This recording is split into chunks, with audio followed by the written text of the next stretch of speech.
napaka-importante din pala na nandito kami, napakinggan namin kayo, nakausap namin kayo para maging successful yung National Food Hub Project ng Clark International Airport Corporation.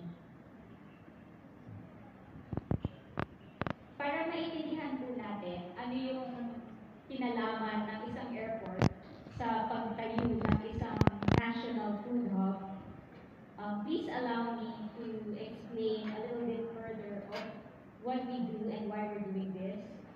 So, ang Clark International Airport Corporation ay isang state-owned enterprise. We are a GOCC. So, we're very similar to NAIA International Airport Authority, Manila International Airport Authority, to Mactan Cebu International Airport Authority. So we used to operate airports which have now been privatized. So pare-pareho po kami na now meron ng mga private partners. So privatized na operations, meron na kami mga partners who are operating these airports and we are performing the oversight functions. Now, in terms of Clark, napakalaki po ng area namin. It's at 31,400 hectares. So that's for the Special Economic Zone and the Clark Freeport Zone. Ang airport po itself covers 2,367 hectares. That's 4 times the size of the airport here. And also yung aming airport is the current operations of our airport covers 1/3 of the 2,367 hectares. The other 2/3 are for the future developments of the airport, additional developments that will support the airport development. So makikita niyo po dyan, in Clark, we have 1,187 locators or industries, corporations, and employing about 127,000 workers. So in the food hub, we can actually generate similar amount of investments and employment as we've seen in other food markets all over the world.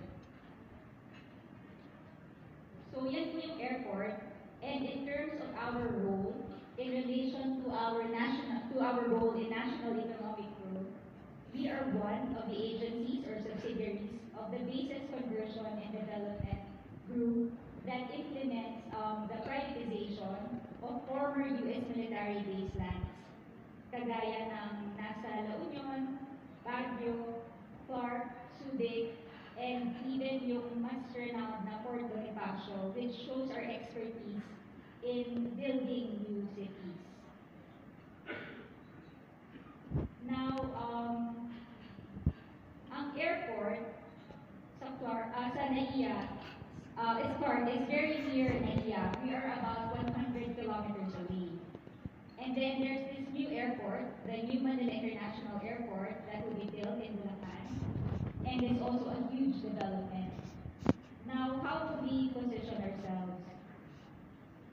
If I may simplify this, Clark, our Manila International Airport, which is the primary gateway, should be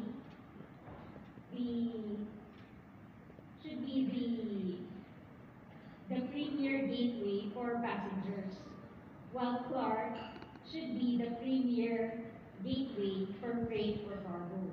So that's why we are going to transform Clark as the premier global civil aviation logistics hub of the Philippines. This is where the National Food Hub comes in. Now we have lined up 7 flagship projects, and I don't want to state all of them. However, if you look at the photo or the concept in front of you, this is a picture of the future. So this is what you will see once the 7 flagship projects will be implemented. So you'll see that there's a national food hub at the bottom of the screen. There's that north-south commuter railway depot and station, which is about to be completed probably by 2028. Medyo matagal na siyang pinakonstruct.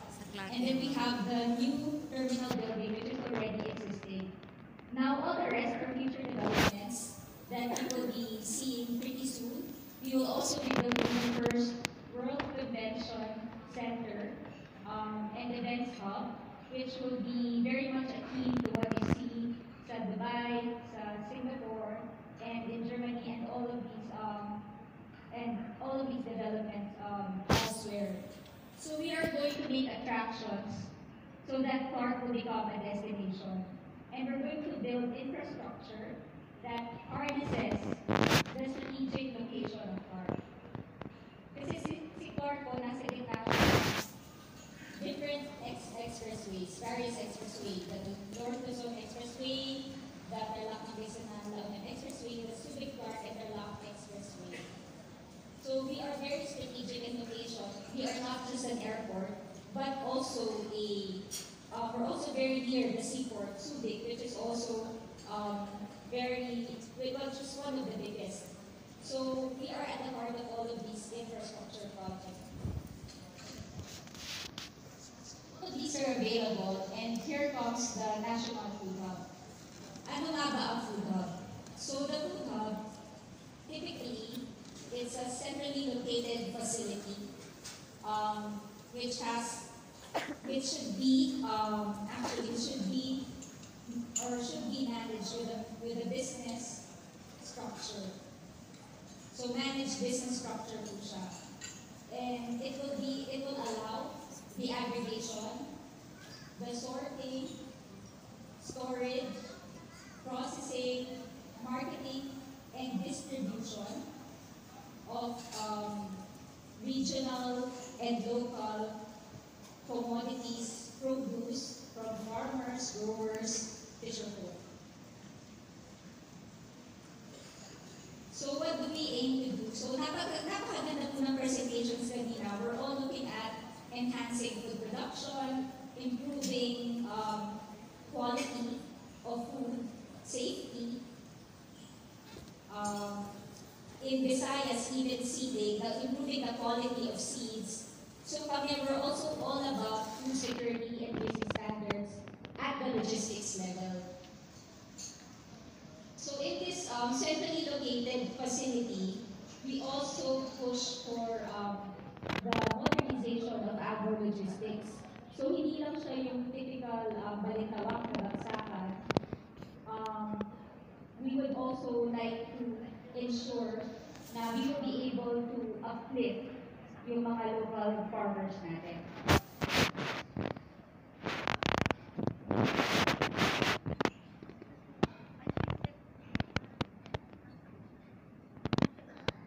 There. So, I guess everyone's aware that this project really supports the primary objective of the President, which is really to ensure food security. So that's what it's all about.